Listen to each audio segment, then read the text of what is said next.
my name is David, and I want to tell you about September 11 attacks.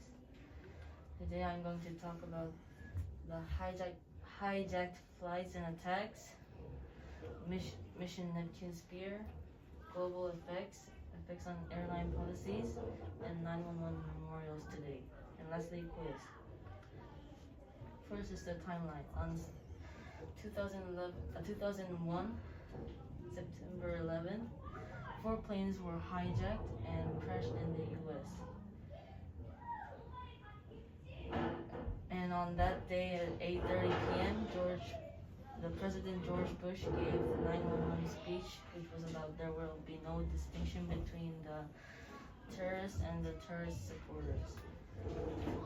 On October 7, U.S. invades Afghanistan because they think that Afghanistan is hiding Al-Qaeda, who are the terrorist groups that did the terror. And in 2011, May 2nd, Barack Obama, the president, conducts Operation Neptune Spear. First, the hijacked flights and attacks. The first plane was American Airlines Flight 11. It was heading to LA, California, but it was hijacked and it crashed onto the World Trade Center, the North Tower, in 8:46 a.m. Next is United Airlines Flight 175. It was also leading to LA, and it crashed onto the World Trade Center, the South Tower of the World Trade Center. The third is the American Airlines Flight 77. This was also heading to LA, and it crashed into the Pentagon. Last is United Airlines Flight 93. It was heading to San Francisco. It was trying to crash on the White House or the Capitol Hill, but it failed because the passengers fought back. In 2011, for revenge, Barack Obama conducted Operation Neptune Spear, and the U.S. Navy SEALs were on the mission, and it took 10 years of monitoring and planning, and the team went to Abbottabad, Pakistan, and killed Osama bin Laden, the leader of Al-Qaeda, for retaliation for 911 terror. After the 911 terror, there were lots of global effects. First, Canada passed Canadian Anti-Terrorism Act in 2001.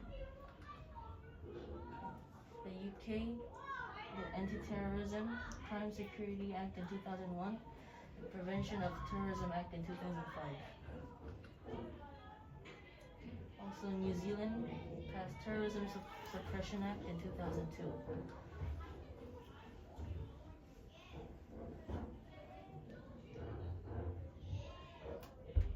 And there was also effects on the USA, and there were Homeland Security Acts and Aviation and Transportation Security Acts, and change in hijack protocol. And this hijack protocol means when there's a hijacker in a plane, before the 911 terror, the pilots had to negotiate and listen to the terrorists, but after finding out that it did more harm, the education changed, and pilots must not open the cockpit door no matter what. To remember 911 terror, the U.S. actually rebuilt the World Trade Center, but instead of 2, they only built 1 of them. And there is a September 11 memorial and museum in the place where the tower used to be in. Before I go to quiz, do you have any questions? How about the first and second, the acts, the Homeland Security Act change, or do you remember how it was two.